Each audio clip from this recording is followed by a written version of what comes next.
A dweud y gwir, mae'n fraint, ond fwy na dim, wy'n llawn cyffro bore yma.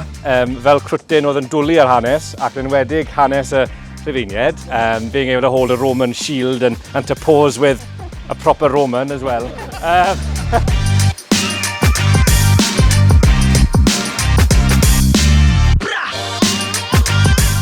What a fantastic idea it is. Because in Pen Parcau, we are overlooked by Pendinas, of course, and many people might have grown accustomed to the sight of it, but perhaps not really familiar with the history. And of course, over the last few years, the different projects, the Cherish project, I know, the Royal Commission and Dyfed Archaeology have all been together to try and unearth some more of its histories. And it's been very exciting, actually, in recent years to learn a little bit more about the finds that have been discovered there.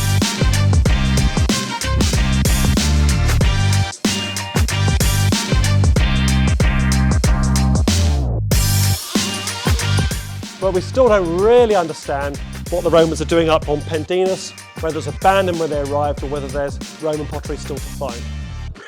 But hopefully the Dyfed Archaeological Trust digs and so on, we'll find a bit more about that.